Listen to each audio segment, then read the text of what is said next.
Dear friends, in the yesterday's lecture, means on 2nd October, even though there was a holiday, we have conducted the video lecture associated with FM demodulation and frequency division multiplexing. Kindly note the same. With the completion of one of the multiplexing techniques as a frequency division multiplexing techniques, so as to transmit the large number of the signals associated with the channels through the same cable, the multiplexing technique is used. And this can be done either by using frequency division multiplexing or by using time division multiplexing. We studied the frequency division multiplexing in the last video lecture. And today we are going to study the another type of multiplexing technique used in electronic communication to send the signals through the same cable, and that is known as time division multiplexing. Especially time division multiplexing is used to avoid the difficulties or problems which are appearing in a frequency division multiplexing. In short, time division multiplexing overcomes the problems if those are appearing in the frequency division multiplexing. And it uses the principle that to transmit the signal within a given interval of time, one after the another. For every signal, certain time slot is given, and once that time slot is completed, next signal is transmitted through the same channel. Thus, in this case, time will be divided, time will be multiplexed. In short, we can say this is same as that of transferring the signals serially, whereas FDM is same as that of transferring the signal parallelly. Means within allotted time interval of time, that signal has to be transmitted through the same cable from transmitter towards the receiver. For a respective time slot, that particular transmitter and that particular receiver are going to be connected with that particular cable.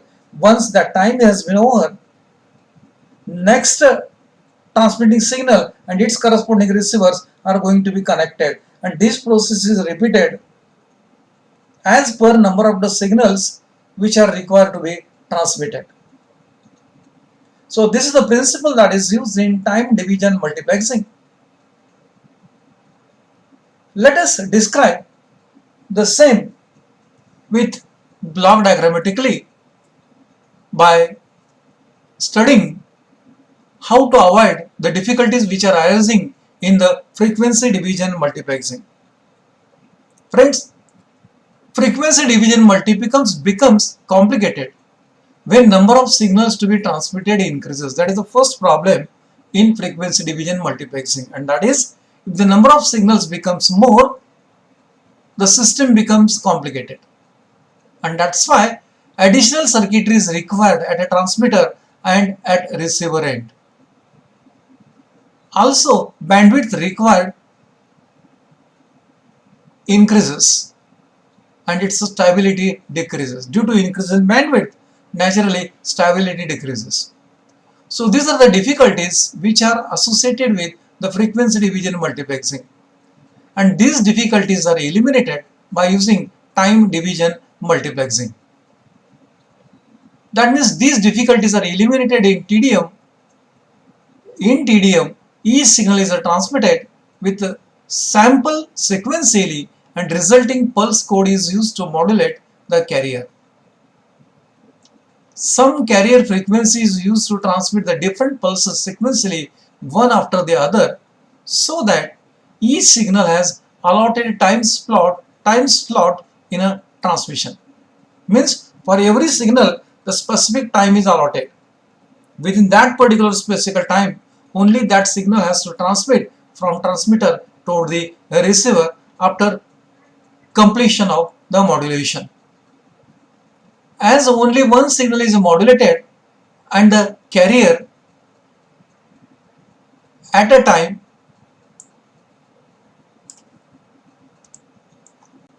no need of additional circuitry and more bandwidth is required. So this is how the problems existing in the FDM are totally eliminated. Thus, in time division multiplexing, each signal occupies entire bandwidth of the channel. As being only one signal is transmitted for that interval of time, it will occupy the entire bandwidth. But in case of FDM, that is not case. That bandwidth includes all the signals at a time. Here, only one signal is going to be associated with that entire bandwidth. Each signal is transmitted for only short period of time. After its period is over, next signal is transmitted. Again, try to remember, time division multiplexing is same as that of serial communication, whereas frequency division multiplexing is same as that of parallel communication. Here, in one frame, each signal is allowed to use a channel for a fixed interval of time, known as a time slot. The completion of one cycle of transmission of each channel is called as one frame. Once all signals are transmitted, then the cycle repeats. So which is represented here. So this is the time slot which is allotted. So channel N contains the data. These are the synchronizing works to synchronize the transmission and reception. Then after synchronization has been over, channel number 1, channel number 2 and so on, channel N are transmitted. At the end, again synchronizing words are going to be transmitted. So from beginning of the synchronization up to the end of transmission, one frame is going to be completed. One frame. After that, same process repeats once again. For every channel, specific time is allotted. Within that particular time slot, the signal is transmitted and signal is going to be received at the receiving end. After almost all the channels has been transmitted and received the signal, the same process will be repeated again and again. So that's what we were represented here. Actually, it consists of a rotating switch called as a commutator, which connects output of each channel to the input. It operates with high speed. It remains for some fixed interval of time known as a time slot allowed for each signal at receiving end, and other rotating switch synchronizes with the transmitting end is used to connect the pulse received to appropriate demodulate. Means that transmitter is going to be connected only to that respective demodulator. So this is achieved as represented in this particular block diagram. Look at here. Here is a channel number 1, channel number 2, channel number 3. So many channel signals are to be transmitted through the same channel, where at the transmitting end signal is modulated. Out of many channel signal, one is arriving at a time within a allotted interval of time, it is transmitted through the line, then it is provided only to that particular respective channel. Means if the signal is transmitted from channel number 1, when this transmission starts, at the receiving end, its receiver is connected to that particular channel, so transmitted signal reaches only to that particular respective receiver at the destination. So which is described in this particular aspect. It makes use of low pass filter, message inputs means modulating signal. It is converted into low frequency. This is the commutator which are used on both the sides. This commutator connects respective channels at the transmitting and receiving end for that particular time slot. Suppose this commutator connects to, say, channel number 1 signal, same time the output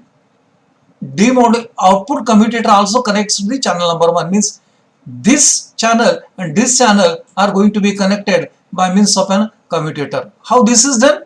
This is done by using the synchronizing pulses. Means to this commutator and this commutator, synchronizing pulses are provided so that at a time the same channels are going to be gets connected, and the signal from transmitting end reaches to the modulator. Where the signal is modulated, it passes to the channel, it is demodulated and then provided to the respective channel. For this particular process, certain time is allotted. First of all, synchronizing word comes, it decides the word is for which channel at the receiver. Then commutator key synchronizes both the respective channels at both the ends. Then signal arrives, it is modulated, passed through the channel, demodulated and given to the respective channel. This process takes place within certain allotted time interval. After that, next code comes, the commutator key goes to the channel number 2 at the transmitting end, also at the receiving end. Then it synchronizes, then that signal passes, modulates, passes through the channel and reaches to that particular respective channel. This process takes place up to n number of channels, and when all the channels completes the process of transmission and reception, same cycle repeats again and again. This clearly indicates that time is going to be divided, time is going to be multiplexed to pass the signal from transmitting end towards the receiving end. This type of multiplexing technique used to transmit and receive the signal from transmitting end toward the receiving end, provided that number of signals at the inputs are more, to undergo smooth electronic communication is known as time division multiplexing. Student friends, this is all about the time division multiplexing techniques to be adopted to transmit and receive the signal for a certain interval of time and repeating the cycle oftenly till the communication process is going to be completed. That's all about time division multiplexing. Students, here we are completing our second topic. Just for your revision, we can say we started the second topic with the name modulation and demodulation, where we have studied need and importance of modulation, types of modulation, that is analog modulation and digital modulation, types of analog modulation, that is frequency modulation and also amplitude modulation. We studied types of digital modulation, that is ASK, FSK, PCM, PPM, PAM, PWM, and then we studied details regarding the amplitude modulation, the modulated waveforms, mathematical derivation of modulated wave, amplitude modulation spectrum, power distribution in the amplitude modulation wave, where we have derived the total power is equal to carrier power into 1 plus mh square upon 2. We also concluded that 1/3 power is present in the sideband, whereas totally 2/3 power is present in the carrier. Then we have studied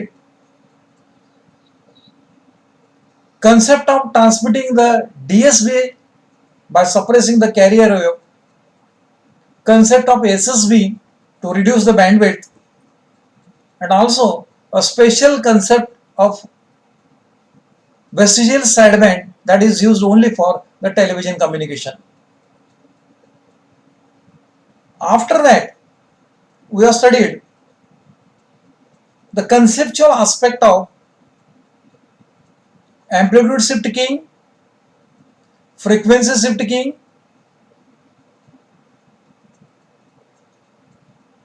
pulse code modulation, pulse width modulation, pulse amplitude modulation, and also pulse position modulation as a digital modulation technique.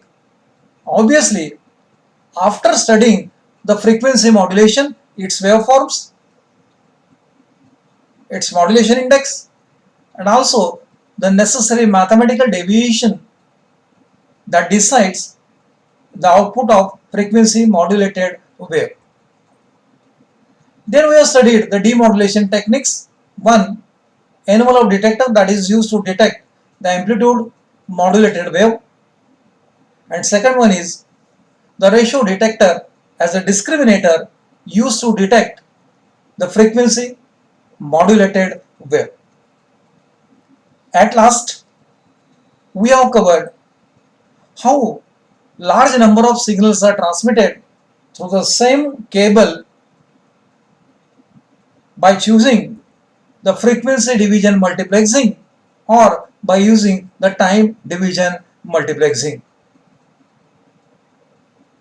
Friends, that's what we expected to be covered in the topic number 2, namely modulation and demodulation.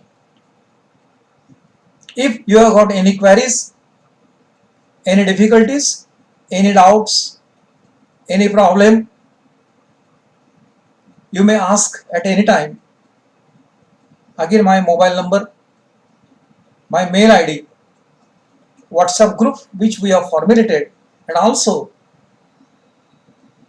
by using the SPM app we are using to watch the video lectures. After completion of this particular topic, I am going to provide you some questionnaires. You may go through that. Try to write answers for them so that the topic will be ready for you. So that's all about today's lecture. Soon we are going to meet for the Zoom meet as per our discussion to discuss about your queries, most probably on Sunday at our usual routine time, 4 p.m. The link will be provided immediately. So that's all about the today's lecture. Rest we'll see it in the next